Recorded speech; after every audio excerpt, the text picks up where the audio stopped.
안녕하세요. 말씀 한 줌. 오늘은 고린도전서 14장 1절에서 12절 말씀을 함께 살펴보도록 하겠습니다. 제가 먼저 본문을 읽을게요.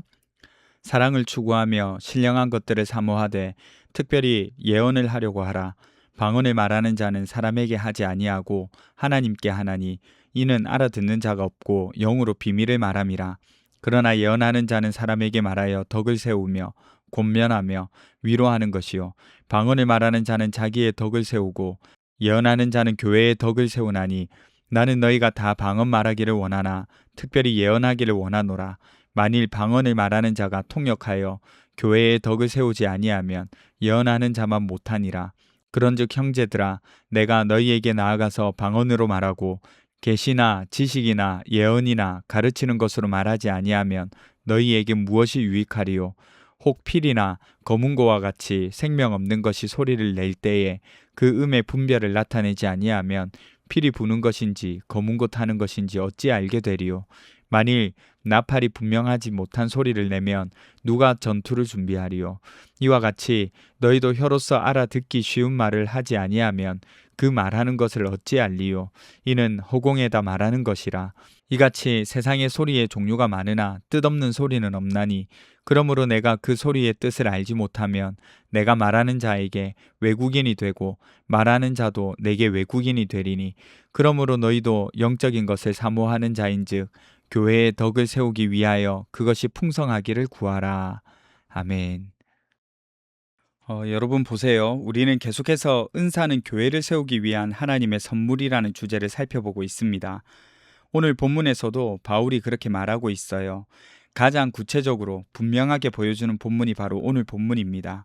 12장에서는 은사가 다양하다는 것을 말했고 13장에서는 그러나 그 모든 은사보다 사랑이 우선이라는 것을 살펴봤습니다. 이제 오늘 본문은 방언과 예언의 문제를 다룹니다. 왜 방언과 예언인가? 이유가 있습니다. 1절을 보세요. 13장의 내용을 이어받아서 사랑을 추구하라는 거예요. 그리고 신령한 것들을 사모하는데 특별히 예언을 하려고 하도록 하라는 거죠. 뭐에 비해서요? 방언에 비해서요. 아마도 고린도 교회 성도들은 은사를 많이 가진 것을 영적인 성숙의 증거라고 생각했을 거예요. 그 중에서도 방언을 특별히 높게 평가했던 것으로 보입니다. 왜냐하면 방언하면 뭔가 사람이 이해하기 힘든 언어 있잖아요. 그게 하나님께 말하는 것처럼 보이는 그런 어떤 모습이 있었던 것 같아요. 그래서 사람들이 방언의 은사를 받기를 많이 원했던 것으로 보입니다. 그런데 바울이 방언보다 예언의 은사를 받으려 더 애를 쓰라는 거죠. 바울이 왜 이렇게 말하고 있을까요? 너무 간단합니다. 바울이 은사를 바라보는 기준은 얼마나 특별하고 얼마나 대단해 보이는가가 아니라 얼마나 교회를 세우고 덕이 되는가, 또 유익이 되는가입니다. 앞에서 살펴본 내용 그대로예요. 사랑을 따르는 것도 여기에 있죠. 사람을 살리고 세우는 사랑이 있느냐, 없느냐의 문제입니다. 그러면 왜 예언이 방언보다 더 유익할까요? 보세요. 오늘 본문에서 방언이 있냐, 없냐, 예언의 은사가 있냐, 없냐, 이런 문제를 다루려고 오늘 본문이 적혀 있는 거 아닙니다. 그 문제를 나타내려고 오늘 본문을 기록한 것이 아니에요. 이 글을 쓴 저자 바울이 하고 싶은 말은 방언의 은사도 있고 예언의 은사도 있는데 왜 예언의 은사를 더 유익하게 보고 있는지를 통해서 교회 내의 은사가 어떻게 올바로 사용되어야 하는지를 알려주고자 함입니다. 보세요. 제가 만약 방언을 한다고 해볼까요? 그러면 누가 좋은 일일까요? 제가 좋은 일입니다. 그런데 그 모습을 보는 다른 사람은 어떻게 여길까요? 예를 들어서 교회 생활이 익숙하지 않은 사람이 왔다. 그런데 제가 방언을 하고 있다. 그러면 어떻게 생각할까요? 대부분의 사람은 무서워할 겁니다. 환영하지 않아요. 경계하고 굉장히 낯설어하고 어떻게 해야 될지 모르고 빨리 자리를 떠나고 싶어 하겠죠. 바울도 이 사실을 알았습니다. 방언은 자기 덕을 세운다고 하잖아요. 방언은 자기 덕을 세운다 이렇게 기록하고 있잖아요. 영적인 것을 사모하던 그 당시에는 방언하는 것을 보면 다르게 받아들일지 몰라도 결과는 같습니다.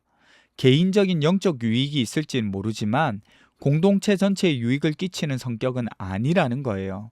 그런데 예언은 다릅니다. 성경에서 말하는 예언, 특히 여기서 말하는 예언은요, 앞날을 맞히는 어떤 능력을 말하는 것 아니에요. 뭐 노스트라다무스의 예언 뭐 이런 거 아닙니다. 성경 전체에서 가지고 있는 예언의 기본은 하나님의 뜻을 받아서 하나님의 백성들에게 전달하는 것입니다.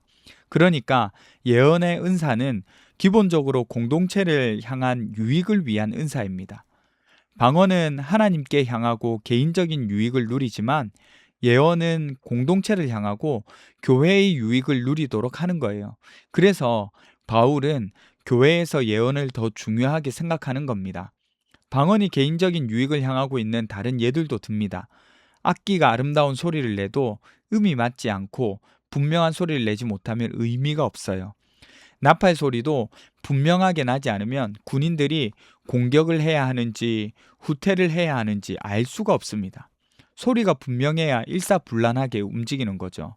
그런 것처럼 하나님께서 주신 은사도 교회의 유익이 되고 전달이 되어야 하는데 다른 사람들이 이해하지 못한다? 공동체를 세우는 역할을 못하는 거죠. 외국어 이야기도 예를 들잖아요. 말을 하는데 그 말 못 알아들으면 외국인이 되는 거죠. 바울이 왜 이 이야기를 할까요? 고린도는 항구 도시였거든요. 다른 나라 배가 오고 외국인이 많이 들어왔었어요. 그러니 여러 민족과 언어가 섞여 있는 겁니다. 그러니까 단순해요. 내가 방언으로 말하는 것이 아무리 영적인 것처럼 보여도 외국인이 그렇게 말하는 것과 별반 다르지 않다는 겁니다. 듣는 사람이 이해하지 못하면 교회 안에는 유익이 없는 겁니다. 그래서 12절 결론입니다. 그러므로라고 하잖아요. 너희도 영적인 것을 사모하는 자인즉 교회의 덕을 세우기 위하여 그것이 풍성하기를 구하라. 영적인 것을 사모하는 사람은 교회의 덕을 세우는 사람입니다. 나를 드러내고 내 자랑하는 사람이 아니라 교회를 세우기 위해 노력하는 사람인 거죠. 여러분, 우리도 교회의 덕이 되는 것이 무엇인가를 계속 고민해야 해요. 교회에는 다양한 은사를 가진 사람들이 있습니다. 저는 말씀을 전하고 또 어떤 사람은 찬양을 하고 어떤 사람은 기도하고 어떤 사람은 봉사하고 가르치고 섬기는 일들을 하는 것, 말할 수 없는 다양한 은사를 주셨어요. 그러면 우리는 이 은사를 통해서 교회의 덕이 되는 것이 무엇인가를 꼭 질문하고 고민을 해야 하는 거예요. 나의 은사가 다른 사람을 하나님께 가까이 가게 하는지, 어떤 유익을 주는지 그렇게 생각을 한번 해야 되는 겁니다.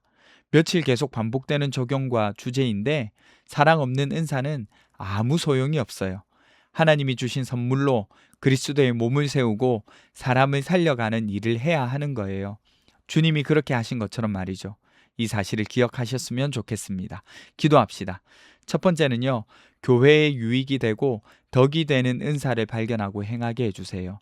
두 번째는 사람을 살리고 사랑이 풍성한 교회가 되도록 도와주세요. 우리 함께 기도하며 나가도록 하겠습니다.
하나님께서 나에게 선물로 주신 은사가 교회에 유익이 되고 덕이 되는 그런 일이 될 수 있도록 도와주십시오.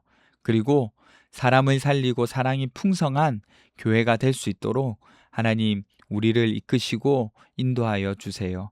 감사드립니다. 거룩하신 예수님 이름으로 기도드립니다. 아멘.